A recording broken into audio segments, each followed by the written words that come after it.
Good evening and welcome to Chicago Tonight. I'm Brandis Friedman. Paris Schutz is on assignment. On the show tonight, We've done a lot.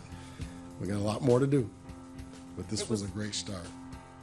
It was a jam-packed weekend for Illinois legislators, and their work isn't over.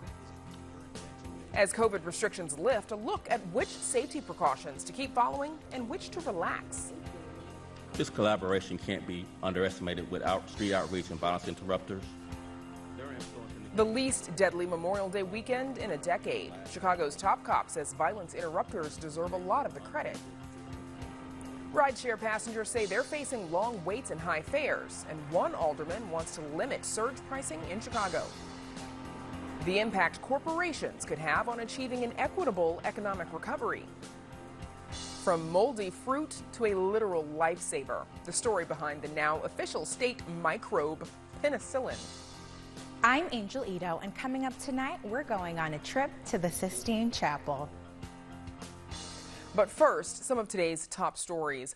The long Memorial Day weekend, which is the unofficial kickoff to summer, saw violence in Chicago with 3 dead and 34 wounded in Chicago shootings. Despite those numbers, Chicago Police Superintendent David Brown reported the violence was the lowest in 10 years. No one celebrated anything. 4 people lost their lives over the weekend. And we are in prayer for those families, but we're also determined to continue to have an effect on violence through this collaborative approach, this whole of government approach. And to be clear, the police department reports 3 people died over the weekend. This year, the number of shooting victims rose 24% over the same time period in 2020. Through the end of May, more than 1,300 people were shot in Chicago, a jump from 1,100 in 2020. And homicides have risen 5% compared to 2020, with the police department reporting 252 homicides so far this year. And we'll have more on Chicago's weekend violence later in the program. Illinois health officials report 401 new cases of COVID-19 in Illinois, including 8 additional deaths. That makes for a total of more than 1.382 million cases and 22,835 deaths. And the 7-day test positivity rate has ticked down to just below 2%. And because the coronavirus numbers are trending in a positive direction, Chicago has updated its travel quarantine order. All states are now in the yellow tier. Now that means travelers coming to Chicago from any state do not need to quarantine or test negative for COVID-19 prior to their arrival. That's the first time since the travel order was first issued 11 months ago that no states are on the city's quarantine list. And the governor says Illinois is on track to fully reopen on June 11th. We'll have more on these COVID milestones later in the program. Illinois' legislative session was supposed to be over yesterday. Instead, senators were back at it today. Amanda Vinicky is live in Springfield, where she has the latest. Amanda, long hours for lawmakers. Better believe it, so pardon the bags under my eyes, Brandis. Lawmakers and journalists were here all weekend, even until 3 o'clock this morning. Even with that, however, they were not able to reach a deal on some major outstanding issues. So namely, a massive energy package that's been negotiated for years, an elected school board for Chicago Public Schools, but in just a second, we're going to get to some breaking news there, and also dealing with the state's gun licensing system. Hence, even after that late night or early morning into the wee hours today, senators have been back in the State House, as you said, all day. They really only got moving late this afternoon, and that was on the CPS school board issue. Just over an hour ago, Senate committee advancing a measure that would move Illinois to an all-elected school board by the year 2027, and then it would be hybrid until then, with the mayor, however, needing to get city council approval on some of her appointees.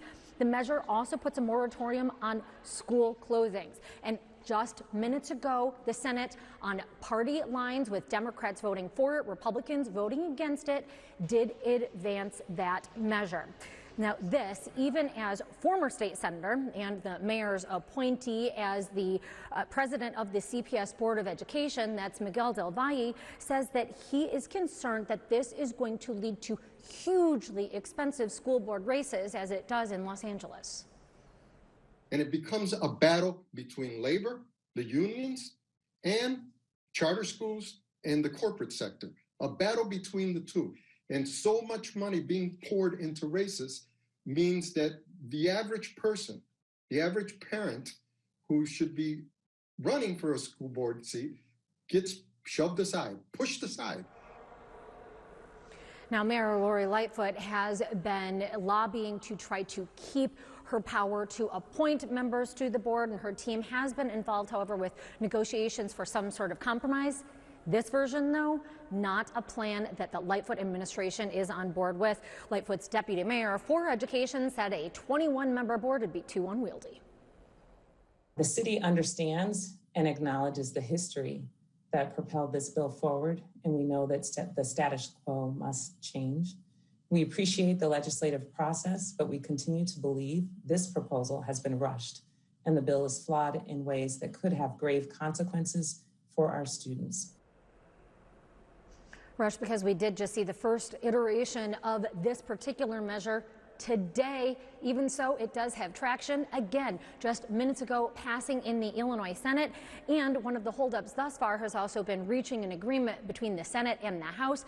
The House Democrat, that's Representative Delia Ramirez, who's been really negotiating with this, says that now that it has passed the Senate, she does plan to call it for a vote and work to get it through the House. Now, she may have that opportunity sooner than later because negotiations continue on that huge energy package that I mentioned. We're talking billions of dollars to support solar and renewable energy.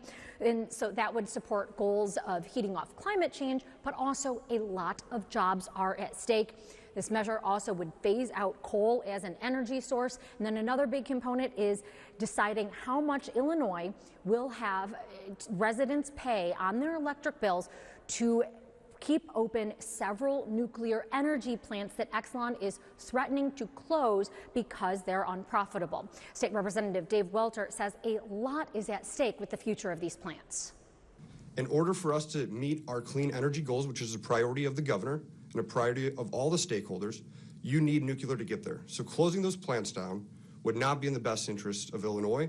It would not be in the best interest, ultimately, of the ratepayers, because if those shut down, prices will go up, and we won't be protecting those jobs. We won't have that base load capacity that is currently there. We may not be an exporter of energy, which we are today. But all of this is tricky given, of course, that swirling corruption investigation with Exelon's subsidiary ComEd. There is this wariness to increase any electric rates on the company's behalf. And then also the latest holdup, a downstate power plant wants an exemption from when the rest of coal plants in Illinois would have to go offline by the year 2035. Now, Governor J.B. Pritzker has a lot riding on this. And here's his assessment of the situation as of this afternoon. We have done everything that we can to stand up for clean energy principles, to make sure that we're expanding renewables in this state. I have set out my principle that I've stuck to those principles. And so, my hope is that we'll end up with a good energy bill. We were very close as of last night, and so I'm hopeful. So some legislators talking about being back in the Capitol within coming weeks. Now, another issue that they could not get an agreement on is something that legislators from both Chicago and downstate say that they're getting more calls about than anything else, and that is guns. During the COVID pandemic, there has been a surge in individuals applying for the state-required license needed if somebody wants to own a firearm. That's called a firearm owner's identification card, or FOID. Now, part of the holdup is critics like State Senator Neil Anderson, who says that they are really trying to have an overreach with a mandate for fingerprinting for all FOID card applicants.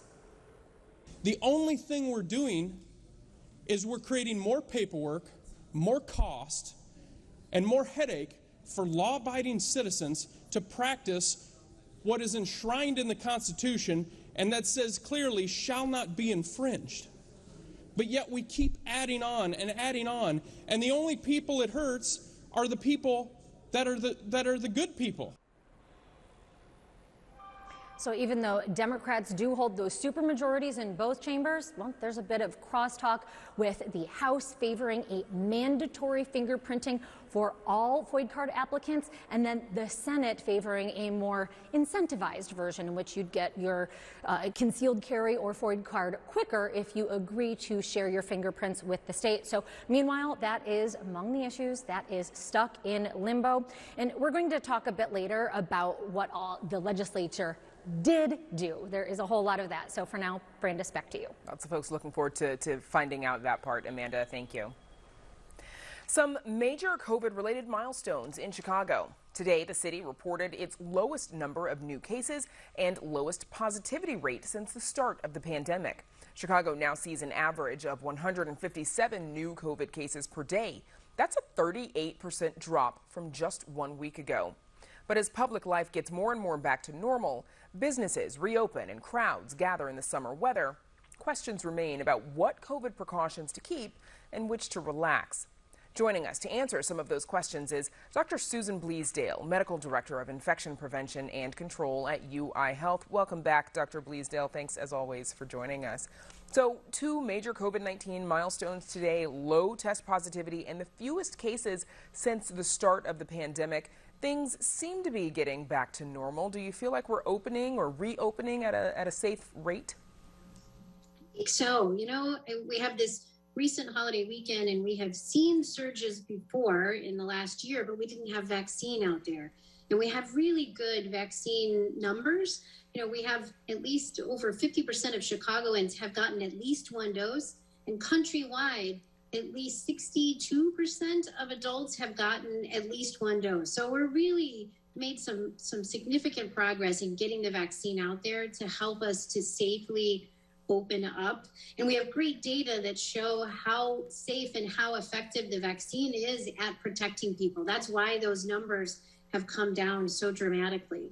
Are there still those situations or settings where you would ask people to exercise caution, or certain people who should take extra caution? Right. I think the big thing to highlight right now is the vaccine is very effective, and it's going to protect you from getting severely ill from COVID, from hospitalization and death. Unfortunately, there are still significant areas of the population that have not been vaccinated yet.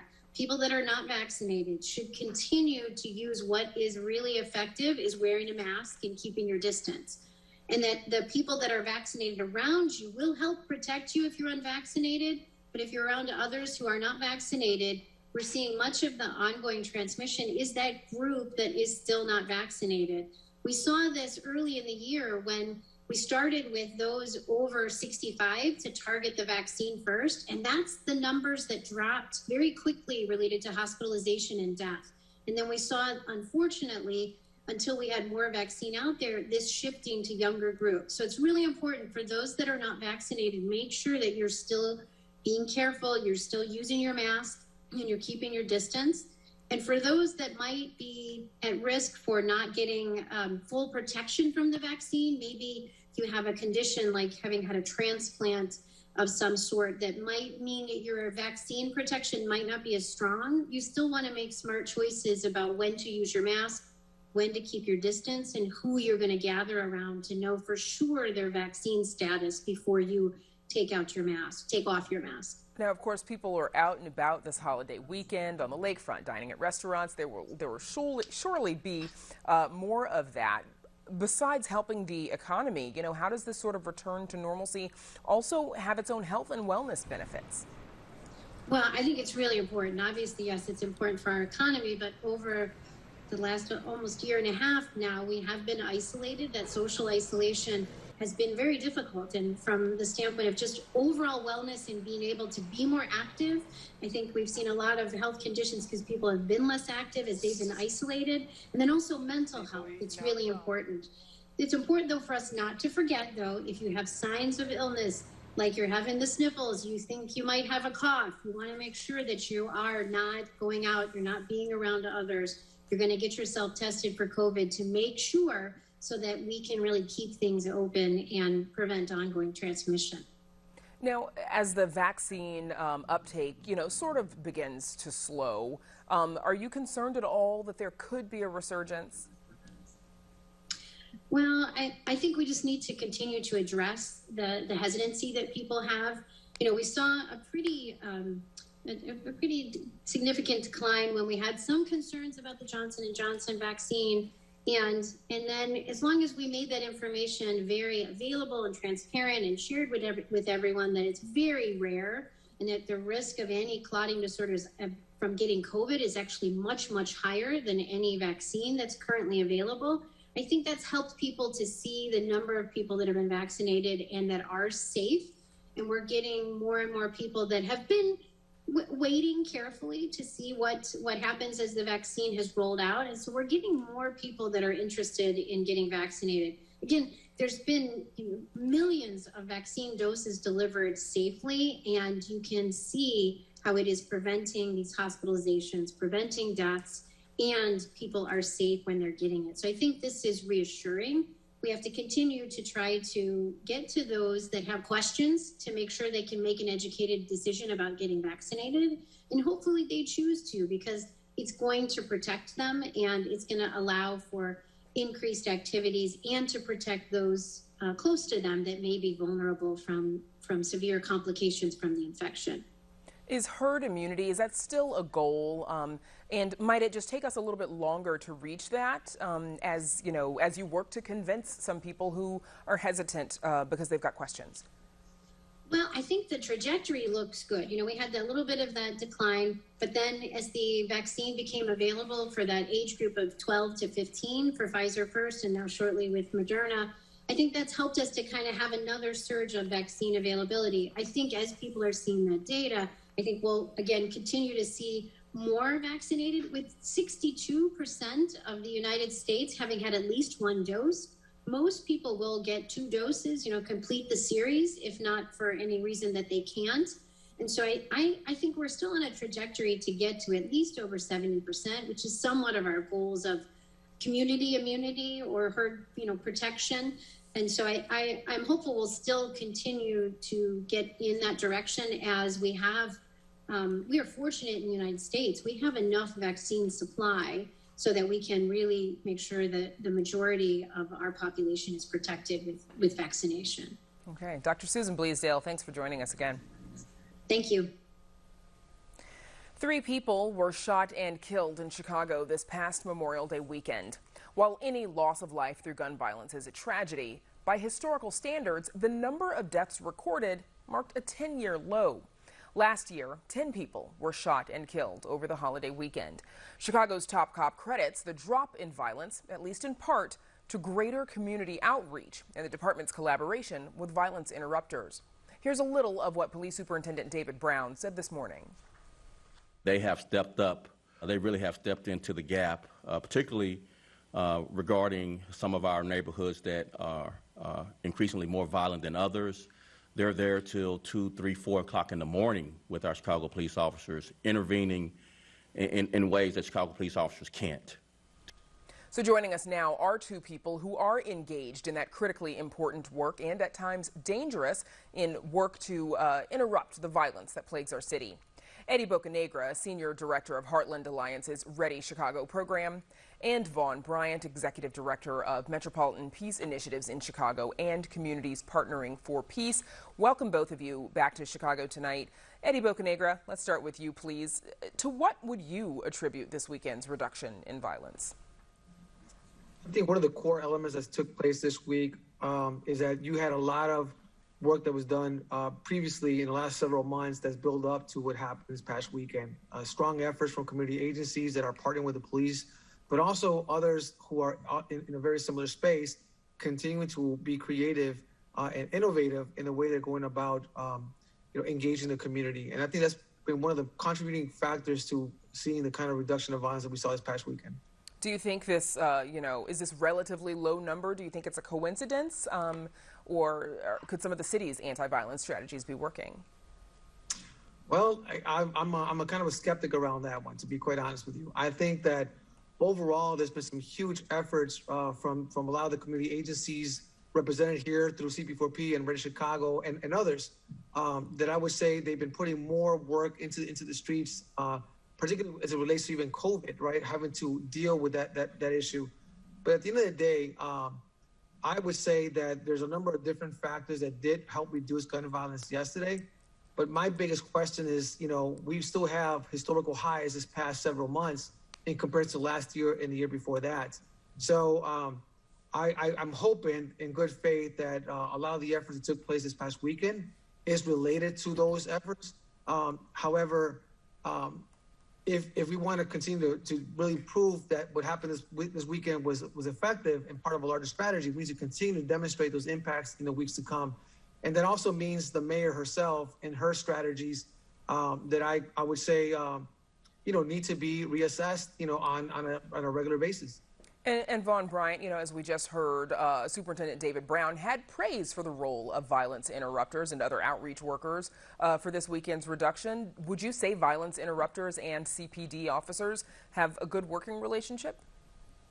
I would say we have a professional understanding. The reality is outreach workers can't really associate themselves with police officers in terms of the work because they can't be credible for the work they do with necessarily a relationship. But I think that we're at a historic point of understanding and acceptance of the role of outreach workers. I think the police trust the training that they're getting and the professional standards that they're adhering to today in a way that they didn't yesteryear. So from that perspective, I do think there's a mutual respect, and we're able to complement each other as we're out there doing our work.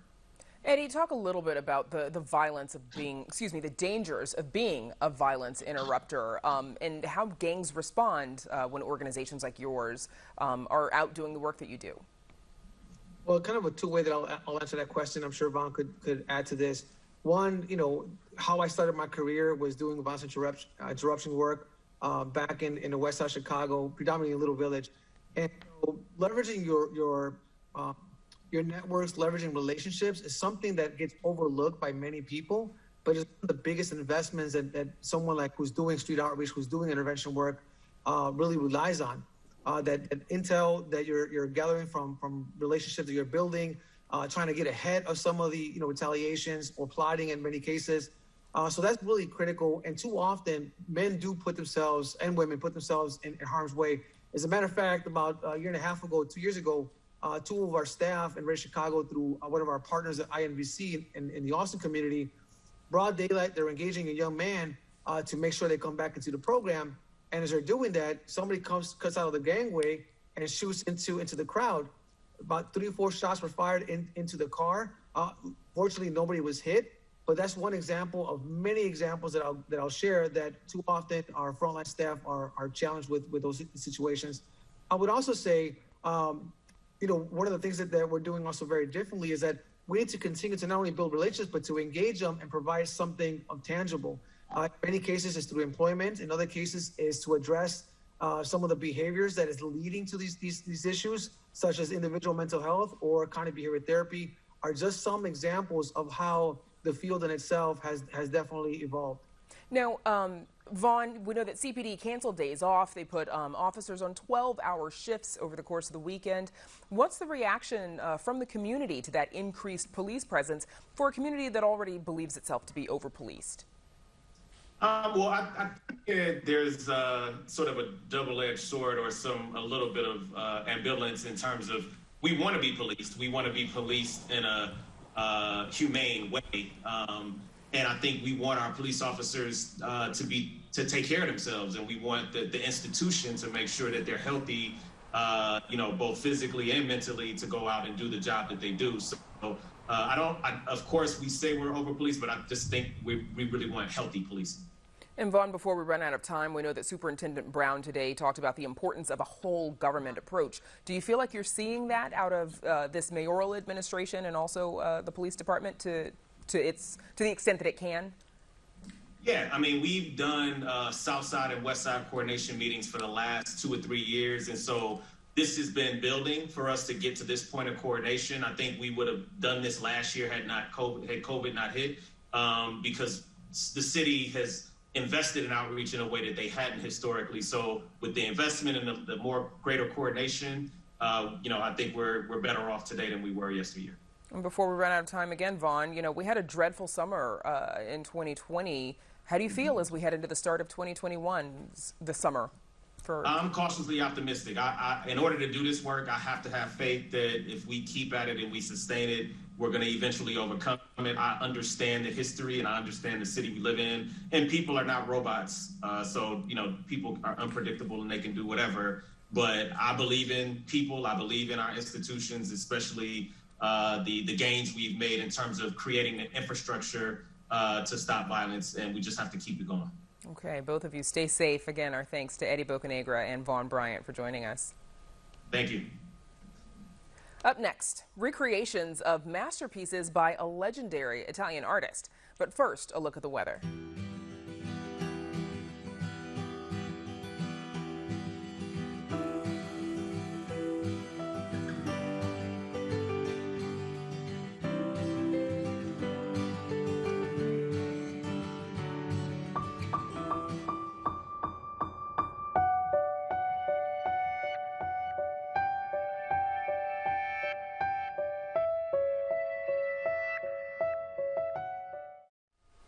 There's much more ahead on the program, including Amanda Vinicky live from Springfield with more details from the General Assembly. But first, Rome comes to the Chicago area in a new exhibit featuring recreations of the most recognized works by Italian artist Michelangelo. Here's arts correspondent Angel Edo. Welcome to the Vatican City's Sistine Chapel. Well, a recreation, if you will, featuring all 34 frescoes that Michelangelo painted on the chapel's ceiling more than 500 years ago. These are reproductions of the frescoes in the original size. So you see them, people don't realize how big they are, because when you're in the Sistine Chapel and you look up 60 feet, they all look kind of like a stamp. Described as high Renaissance art, Michelangelo painted directly onto wet plaster. Now, the ceiling pieces depict stories from the Old Testament, including this well-known creation of Adam painting. Now, unlike the other pieces, the Last Judgment was created about 25 years after the ceiling frescoes.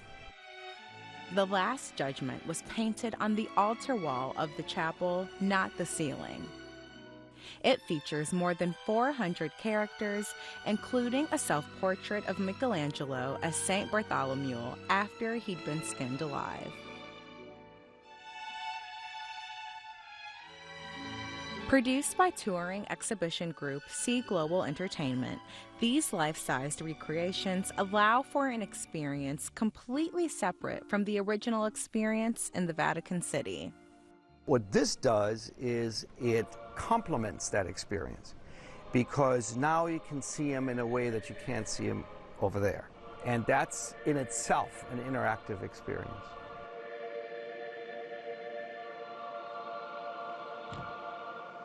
For Chicago Tonight, I'm Angel Edo. And you can take a trip to Rome at the Oak Brook Center through August 15th. Tickets are $20. Still to come on Chicago Tonight, Amanda Vinicky joins us live from Springfield with more on the spring legislative session. One Chicago alderman wants rideshare companies to cap surge pricing amid a driver shortage, and drivers want Uber and Lyft to do more to keep them safe. From moldy fruit to literal lifesaver, the role Illinois played in the development of penicillin, which is now honored with a state distinction. And a new initiative is inviting the private sector to make commitments to an equitable economic recovery. A look at the impact businesses and corporations could have. But first, some more of today's top stories. An official name change for alderman. State lawmakers passed a bill changing the terminology for alderman to alderperson during this legislative session. The wording was changed to be non-gendered as part of the bill that moved the Illinois primary in 2022 from March to June. The governor is expected to sign the bill. It's graduation season, and not just for high schoolers and college students. The mayor spoke to 102 of the newest members of the Chicago Fire Department this morning at their graduation. It was the first time friends and family joined the firefighters and EMTs for the swearing-in ceremony in a year and a half. Illinois lawmakers were busy over the weekend, and our Amanda Vinicky, she was also busy, and she was there to watch them in action. We're back with her now to go over what all went on. Amanda, what did they do? Well, Brandis, I'm standing in front of Governor J.B. Pritzker's office, and he's the one that's going to be busy next because he'll be the final arbiter of those scores of bills that legislators approved in these past couple of days. This was, by the way, the first session for Illinois' first black Speaker of the Illinois House, Emmanuel Chris Welch. No more House Speaker Michael Madigan. And about 3 o'clock this morning, Welch was all smiles. We had a very successful session. I think this has been probably one of the most successful sessions around here in a long time. But you've heard me say this time and time again. Diversity is the strength of our state, and diversity is the strength of the House Democratic Caucus and the Senate Democratic Caucus. We're not going to always agree. Sometimes we disagree. And that's because of our great diversity. Now, another reason that they've got strength, well, because they have super majorities in both the House and the Senate, and Democrats used that to full effect, passing a bunch of progressive-minded measures over the objections of Republicans, which is why the assessment that you're going to hear from House Republican leader Jim Durkin about the session contrasts with Welch's. Even in what was promised as a new day, we saw a 1,000-page budget bill dropped at the 11th hour, literally, like about 11:30. This gave zero time for review and no notice or any transparency for the public. That was classic Mike Madigan, classic 65th and Pulaski style. The address, by the way, of Madigan's campaign headquarters.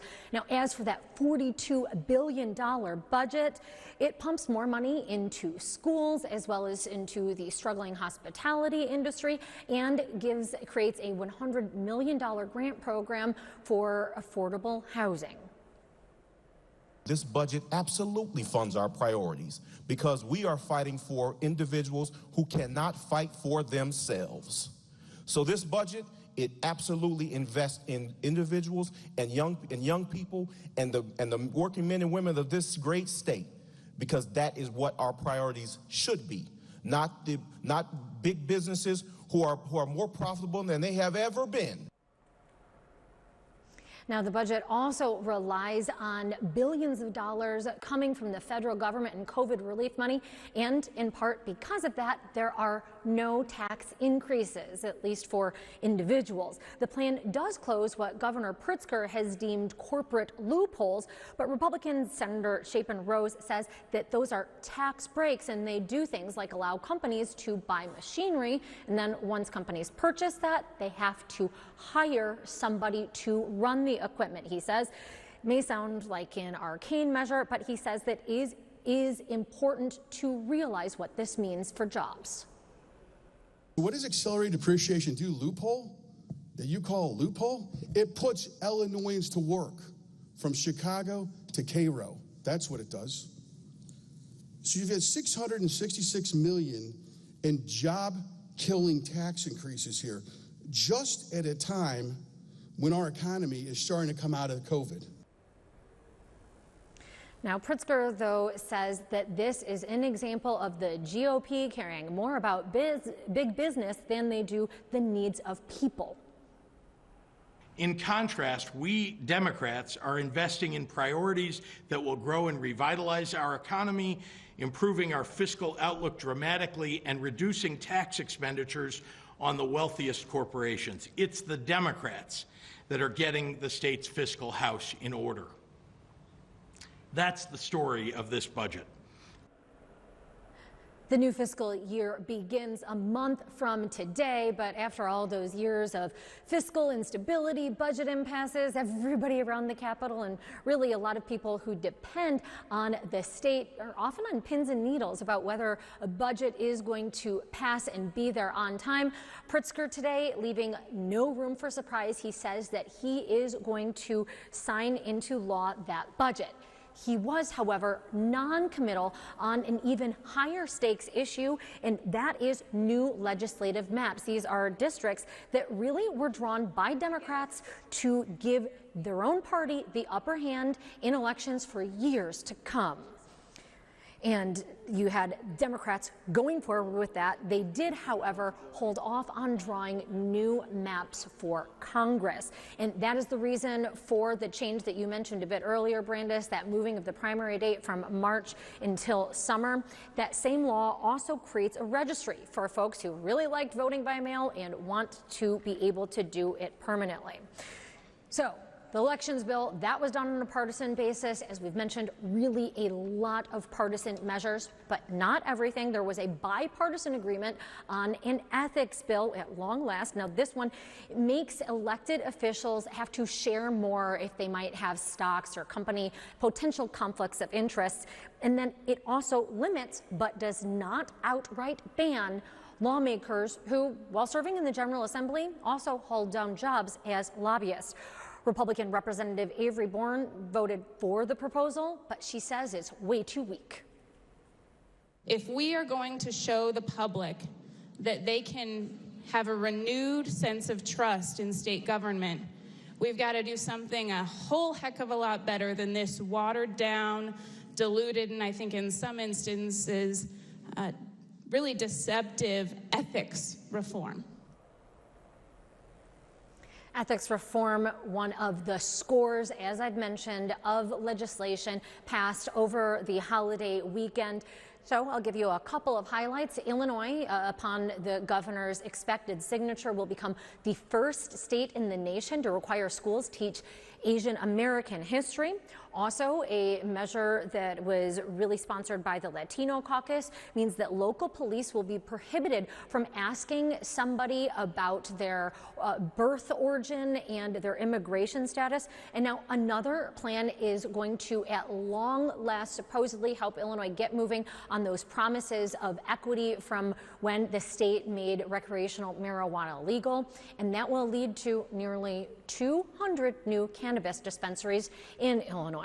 So, whole lot more to cover, but with that, Brandis, I'm going to send it back to you. We will get to it, Amanda. Thank you. And later in the program, we share details about another bill the General Assembly passed this weekend, designating an official state microbe. But first, we toss it to Phil Ponce for a look at how rideshare companies are holding up amid the pandemic. Phil. Brandis, passengers in Chicago and around the U.S. have been complaining about a shortage of rideshare drivers in recent months. With fewer Lyft and Uber drivers on the road, customers say they're facing long waits and high prices. Last week, a member of Chicago City Council proposed putting a cap on so-called surge pricing. Joining us to discuss the rideshare shortage are Reverend Walter Turner. He's pastor of New Spiritual Light Missionary Baptist Church and an advocate for ride-sharing in Chicago. Alderman Brendan Riley of the 42nd Ward, who proposed the cap on surge pricing.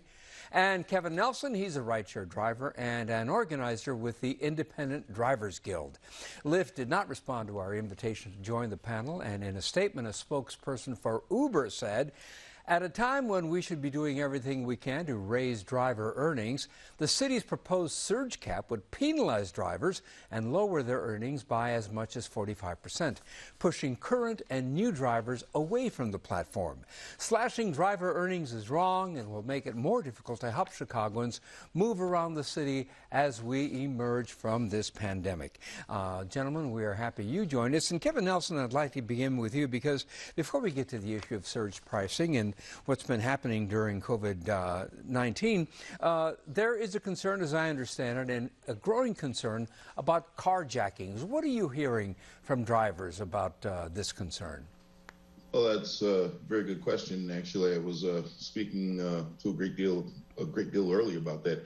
Well, you know, over the past year, aside from COVID concerns, you know, just the news of the upsurge of carjackings against rideshare drivers where they're able to exploit a serious flaw in the app where, you know, the neither Lyft nor Uber really do a succinct job of requiring passengers to identify themselves to be able to order rides in the way that obviously drivers have to. And so that combination of circumstances has basically decimated the amount of drivers. Our records indicate that the amount of drivers active in the Chicago area is down to about 1/5 of what they were just 1 year ago. Alderman Briley, your response to concerns that rideshare drivers have about their personal safety? I think they're legitimate concerns, and I think that the rideshare companies could do a lot more to secure their drivers. I would also argue, though, separate from the crime issue, when you have a labor shortage, you incentivize the workforce to come back to work. And I know that rideshare companies like Uber and Lyft, about 6-7 weeks ago, announced an initiative to lure more drivers back to the road. It seems to me that that offering is too weak because we have not seen the influx of drivers we'd expect. And unfortunately for consumers in Chicago, they don't have the competitive pressure of taxi cabs anymore to hold those rideshare companies accountable. But I think it is a shame that oftentimes the rideshare companies, we heard from Uber's statement, I'm sad they couldn't join us today to defend themselves. They hide behind their drivers, yet they treat them so poorly. And I'm really here to talk about that, but also how poorly Chicago consumers are being treated by the surge pricing that these apps are engaging in right now. Before we get to that, Reverend Turner, you're concerned about the shortage of drivers and the impact it has on people in your community. Yes, because Phil, it seems like it's a vicious cycle that's beginning to happen all over again when we had this with cab drivers, taxi drivers in our communities on the south and the west sides of Chicago. Many seniors, single parents, single moms, many were not able to have effective services in our communities to get back and forth with transportation. So one of the things our community is concerned about is making sure that we have enough drivers. And we do know that the way this cap would hurt would be that we already have a shortage of drivers, and then many of our riders would become more frustrated, would become more disappointed in making sure that they're able to get around the city of Chicago. Well, let's talk about, Alderman Riley, let's talk about your proposal, because it would cap surge pricing at 150% of the company's regular fare. Violating the cap would trigger a $100 fine, and 3 violations in a 12-month period could mean a suspended or revoked license. Why is capping surge pricing the right move right now? And to be very clear, those penalties would be paid by the platform, not by the individual driver. That's very important to note. We are not targeting drivers with enforcement on this. But the surge cap is really important. I've been getting a lot of concerns from not just residents, but people who work downtown. And for folks that work later at night, nurses, bartenders, cocktail waitresses who are getting off at 3, 4 in the morning, a fare that used to be $10 or $15 to get home is now costing them $50 or $60. And they're having to make a really difficult decision for their personal safety, many of them going home with tips in their pockets. Do I spend my hard-earned money on that surge-priced fare, or do I risk my life taking public transportation home at 3 or 4 in the morning? And I think that's a really difficult decision for folks, and that's my primary concern. But limiting surge pricing on a $10 fare, a normal $10 fare, to $15, I think is reasonable. I'd like to see the rideshare companies dig a little deeper into their market cap. I'm looking at Uber and their $96 billion market cap, that's with a B, and they can't find any more in that profit margin for their drivers. I think that's ridiculous. So pitting Chicago consumers against drivers, I think, is wrong. I think the company needs to step up and do what's right. Kevin Nelson, your reaction to the proposed surge cap? Actually, yeah, I definitely have one. Alderman Riley, by the way, we have made a number of attempts to ask you to meet with us regarding your proposed fare cap, but just to kind of sum up our position on that, we stand with you. We believe that passengers are being charged way too much for the rides. 150% or maximally 200%, we believe is a very fair cap. But the one factor that we're failing to actually keep in mind is that Uber and Lyft take over 50% of the fare for every ride, okay? So if you propose a fare cap, there needs to be a cap on the commissions that's being collected by Uber and Lyft, as well as the city, so that the drivers are being paid fairly. If there's a cap on the commissions if there's a cap on the fares without a cap on the commissions, it's going to destroy the entire industry for rideshare drivers. Reverend Turner, how about it? Are the rideshare companies overreaching and charging as much as they are? Is it a type of gouging? Well, Phil, one of the things we did, because as a leader in the community and as an advocate for workers, especially when we've been in this pandemic for over 63 weeks, it has really bothered many of us faith leaders, because it was something that many of our drivers have lost wages. Many of our drivers, not only drivers, but many during this pandemic have lost their jobs. And one of the things we asked Uber to do was to make sure that they looked after their drivers, because these are people, employees that have families, they have incomes, they have mortgages, they have rents, they have to take care of their families. And one of the things that they instituted was a $250 million program to make sure that they were able to make sure that their drivers were looked after and taken care of. This is something that is not overnight, but all of this, as my fellow brothers are on with me tonight, we know that this is going to take a process. And this is something that we need to make sure that we work together on, to make sure that no one loses a job at a time where unemployment across this country is at an all-time high. We need to continue to make sure people are able to work and still able to take money home and not out of their pockets. Reverend Turner, thanks for your insights. All of you, thank you for your time and insights. That's where we'll have to leave it. My thanks also to Kevin Nelson and Alderman Riley. Thank you, gentlemen. We really appreciate it. And now, Brandis, we go back to you. Phil, thank you. Some corporations in the private sector say they are working towards an equitable economic recovery. This comes a year after the death of George Floyd, when many companies responded with statements and promises. Now, the Chicago Community Trust's new Move to Action initiative is asking more corporations to make a firm commitment by June 21st. Joining us to discuss the initiative and the role the private sector can play in equity is Gloria Castillo, Associate Vice President of the We Rise Together initiative at the Chicago Community Trust. Gloria, thank you for joining us. So the Trust has given examples of commitments to achieving equity in 3 areas: workforce development, strengthening Black and Latinx businesses, and neighborhood investment. Gloria Castillo, tell us more about the initiative and what impact these investments might have. Well, first, thank you so much for having me on.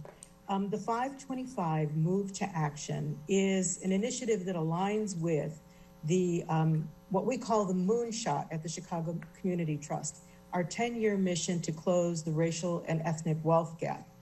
And this specific initiative is taking a collaborative approach to an equitable economic recovery. As context, coming out of the COVID recession, we want to make sure that we are inclusive of the Black and Latinx communities in ways that we have not seen prior recessions. So what we've done is we've recognized that a number of companies have made solidarity statements and pledges to advance equity. And we wanted to provide a platform for them to take action in ways that were measurable in those 3 areas of workforce, in supporting and expanding their business with Latinx and Black-owned businesses, and in investing in neighborhoods. And by doing that, we know that we can advance and accelerate a good outcome to this economic recession. Now, 25 organizations have pledged to make a commitment so far. Those include United Airlines, Fifth Third Bank, and Rush. Why do you think it's important for the private sector to step up in this way? Well, what we know, first of all, is that the private sector has deeply invested in our region. And so they want to see a healthy region. We've seen over the last several years that we have lost some population, that some of our economic indicators have lagged. And so by strengthening the region in this way, we're actually making it stronger for the business community and for all of the residents of the region. So that is, I think, a very primary concern for many of these corporations, a really healthy regional economy. How can these organizations be held accountable for their diversity and equity goals? Well, there are a number of measurements that are taking place today as we speak, but in our partnership with the Corporate Coalition, we've been designing this initiative in a way that by taking very specific actions that are measurable actions that are integrated into their operations. So we want the commitments to be kind of business imperatives for each of these companies. We will begin to collect the data, and we will be reporting out the data in an aggregate form in the next year. So the 525 move to action, you should expect to hear from us again in a year with the outcomes of the first year of this. And then we will continue year over year to measure the outcomes of the commitments. What role do businesses and corporations play in all of this that other organizations can't play? Well, when you think about the difference between, for example, the public sector and the private sector, the public sector is working on policy that represents, voters. But in this case, in the private sector, they're really looking at how to maximize their operations. And so they're looking at their contributions that they can make that are expectations of the marketplace.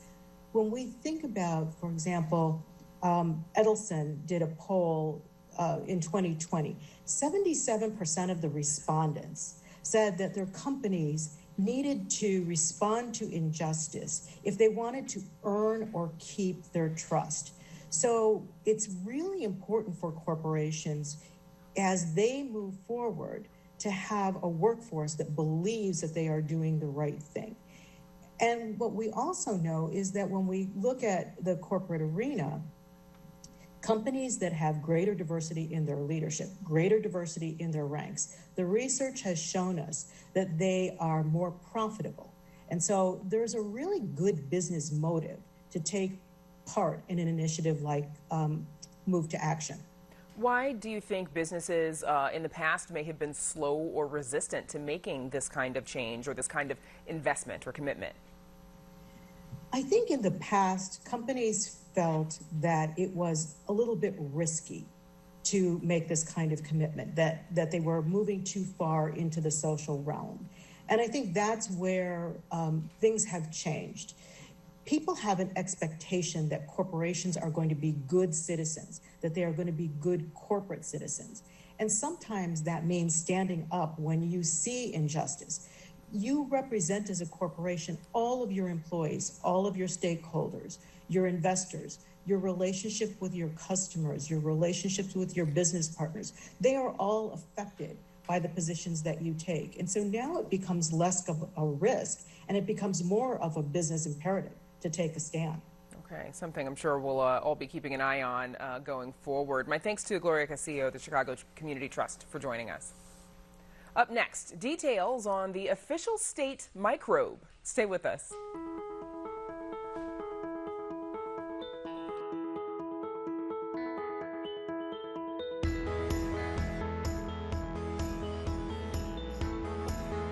Coverage of science and technology on Chicago Tonight is made possible in part by Joel M. Friedman, president of the Alvin H. Baum Family Fund. Illinois has a state pie, pumpkin, a state mineral, fluorite, and a state exercise, cycling. Now it has an official state microbe. WTTW News reporter Patty Wetley joins us with the microbial details coming out of the state lawmakers' latest session. We thought Amanda had all the deeds, but no, Patty, you've got the good stuff. It seems a little unusual for this to have passed as a bill, but what is our state's official microbe and why? Well, it is Penicillium rubens. I hope I'm pronouncing that correctly. And as you might have guessed, it is important. It's what we use to make penicillin. And a small known historical fact that might surprise some folks about Illinois is that there's a research lab in Peoria that played a crucial role in developing penicillin for mass production. And remind us the importance of penicillin. Well, you know, you used to maybe die if you got a scratch. So antibiotics are a good thing. I think we take them for granted, and we're like amazed that we were able to create a COVID vaccine in a year. But penicillin was, you know, the wonder drug of its time. And, you know, surprisingly, Illinois, crucial role in all of us being alive today, it seems. I am thankful every day for modern medicine, and I'm thankful for you, Patty Whatley. Thanks for joining us. Thanks, Brandis. And you can read Patty's full story on our website. That's WTTW.com/news. And that's our show for this Tuesday night. Please join us tomorrow night live at 7. Gary, Indiana launches a guaranteed income pilot program for more than 1,000 residents. We'll have those details. And a luminous glass addition to the Art Institute in the form of a historic Tiffany window. Now, for all of us here at Chicago Tonight, I'm Brandis Friedman. Thanks for watching. Stay healthy and safe, and have a good night.